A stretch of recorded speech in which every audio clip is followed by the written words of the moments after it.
If you're planning a trip to the US, I really recommend you rent a car so that you have more freedom to explore. America is a big country with lots to see, from mountains to beaches, and everyone knows our long-distance public transportation isn't great. So if you want to see things off the beaten path or just have the freedom of having your own vehicle, here are some things that you should know about driving over here. First, let's talk about road signs. When I was planning my first trip to Europe, I spent a lot of time on Wikipedia studying the different road signs, and I'd recommend doing the same if you're driving in the United States for the first time, and I have a link in the description.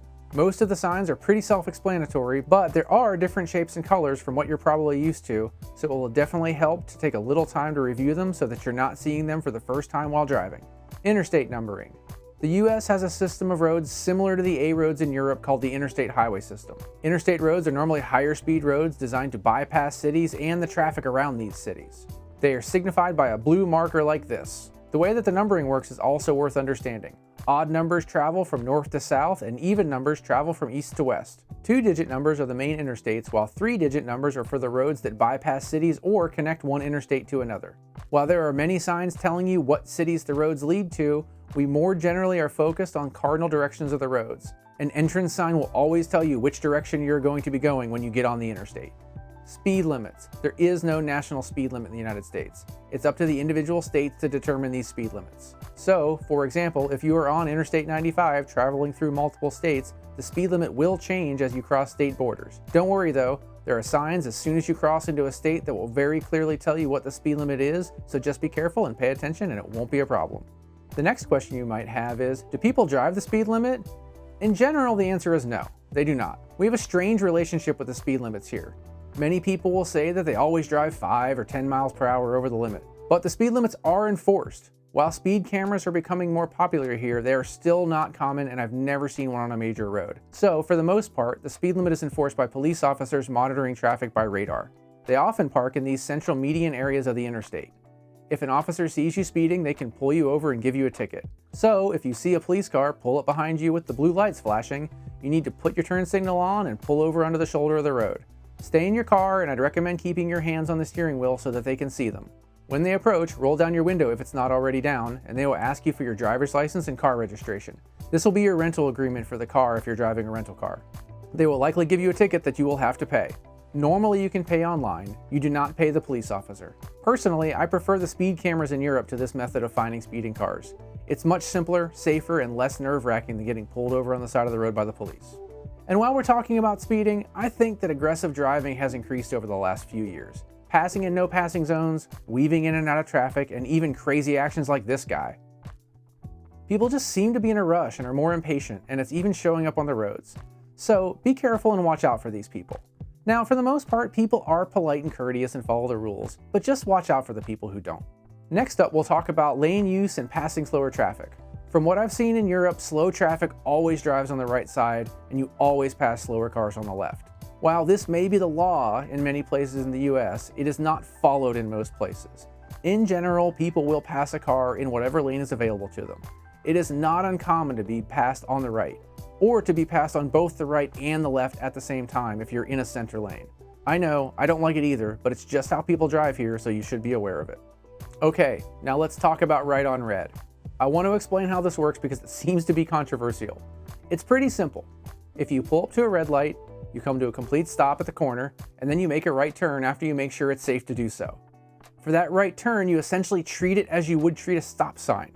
There are some intersections that are too dangerous for this because of reduced visibility or other situations, and those intersections will have a sign that says no turn on red. I want everyone to understand that because we don't use roundabouts very much, there are a lot more stoplight intersections in the United States than you might be used to. It is not uncommon to be the only car waiting at a light, so the option for a turn on red becomes very useful at times. We do have some red light cameras over here, but if you come to a complete stop, you can still make that right turn on a red light. Toll roads. There are tolls for some bridges, tunnels, roads like the New Jersey Turnpike, or special scenic routes. There are sometimes toll booths, but many toll roads do not have a booth where you can pay a person. It is all automated, and you either pay with a toll sensor or the system takes a picture of your license plate and it sends you a bill. Because of this, I would recommend just getting the toll pass offered by whatever rental car agency you use so that you don't have to end up with unpaid tolls or added fees when you arrive home from your holiday. And something I've never seen in Europe are express lane tolls. These types of tolls are on express roads that are designed to allow you to bypass heavy traffic areas and the tolls increase based on how much traffic there is. And it can get very expensive at times, so you just have to decide if it's worth it to you to save the time. And while you're driving, you're of course going to need to get gasoline for the car. There are a few things you should know about filling up your car in America. Keep in mind, we still don't use the metric system for measurement, so gasoline is going to be sold by the gallon. For a quick estimate, that's approximately 4 liters in a gallon. It's a little less than that, but it's close enough. For the most part, when you pull up to a gas pump, you can pay at the pump with a credit card. At some gas pumps, they require you to put in your zip code, which is what we call a postal code here. This is intended to be an anti-fraud check to match up with your credit card billing address. Of course, if you're traveling from out of the country, you will not have a zip code. I have read where some people with German addresses have put in their postal code and this has worked for them, but I can't find any consistent answers. Now, not all gas pumps require this, so you may get lucky. If you can't get the pump to take your card, you can always go inside and pay the cashier. Just go in before you pump the gas and tell them that you want to fill up the tank. They may take your card first or just stress that you'll come back in to pay. Either way, it's pretty easy to deal with. Oh, and if you happen to be driving in New Jersey, you are not allowed to pump your own gas. So, if you are driving there, you pull up to the gas pump and an employee will pump the gas for you. This also used to be true in Oregon, but that changed a few years ago, so they have a mixture of self-service and full service depending on the locality. Now, to find a gas station, look for signs like this. They will be along the roads you're traveling. Prior to any upcoming exit from the road, these signs will tell you options for food, gas stations, and hotels. This is not a full listing of everything that will be at the exit, but it will at least give you an idea of your options before you get off the main road. There are some longer toll roads in the United States, like the New Jersey Turnpike, that have stops similar to the Airs in France on the A roads that you'll find food, gas, and bathrooms. But those only tend to be on those longer toll roads and are not common throughout the country. When you get off the exit, stick with the standalone gas stations or ones attached to a small convenience store. You may see cheaper gas at places like Sam's Club or Costco, but those require a membership, so just steer clear of those. And of course, if you drive around for any amount of time, eventually you will need to stop and use a bathroom. You have a few options. First off, I've never seen a paid toilet in the United States, so you don't have to worry about that. On interstates, there are periodic rest stops that look like this. They are free places to stop, and they generally have clean facilities and vending machines for drinks and snacks. These rest stops do not have restaurants. Your other options include stopping at a restaurant or a gas station off the main road. If you're concerned about cleanliness, look for a Love's, or if you're lucky enough to be near a Buc-ee's, check them out. Road construction. If you drive for any amount of time here, you will encounter a construction zone. These are marked with orange signs and orange barrels. Normally, the speed limit is reduced in these zones to protect the workers and to make it safer to drive in narrower lanes or lanes that are shifting around. Detour signs are also orange and work the same way as they do in other countries to allow you to bypass a closed road and get back to where you're going. One thing to keep in mind while driving is that we use miles and feet instead of kilometers and meters. While this may not seem like a big deal, if you're used to thinking in kilometers or meters, it can make it difficult to judge how much time you have before an exit based on the signs telling you how far away it is. For example, this is really important when you need to take an exit and you need to cross multiple lanes to get in the exit lane, and you want to know how much time you have to get over to be ready to exit. I know that it has been very helpful for me to have a quick way to estimate distances to the units that I'm used to. My recommendation would be for a quick estimate from miles to kilometers would be to just multiply the number by 1.5. This is not exact, but it's close enough to match your experience in judging how long it takes to drive a certain distance. For feet to meters, I'd just divide by 3. Again, not exact, but close enough to get you comfortable.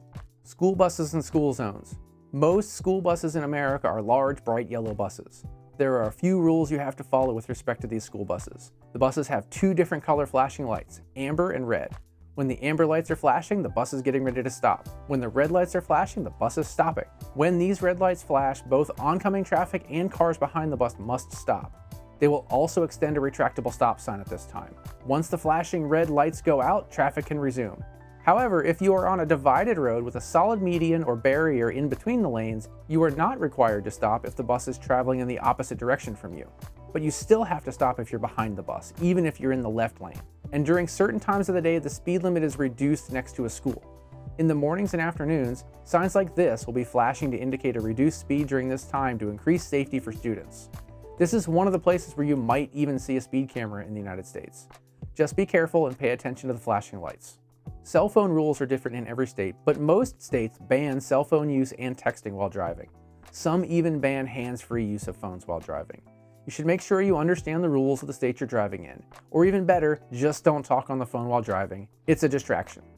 Even though we don't use trains for passenger transportation nearly as much as in other countries, we still have an extensive rail network that is mostly for freight. So we have a lot of railroad crossings here. They're marked with signs like this and normally have red lights that flash when a train is coming. There's also normally a gate at these crossings, and if the lights are flashing and the gate is down, that means there's a train coming. However, if you happen to be driving in more rural areas with less traffic, there are a number of railroad crossings that just have the railroad crossing sign with a stop or yield sign and no gate or flashing lights. There is no active indication that a train is coming. At this type of crossing, it is up to you to stop and verify there is no train coming before you cross. So just go slow and be careful.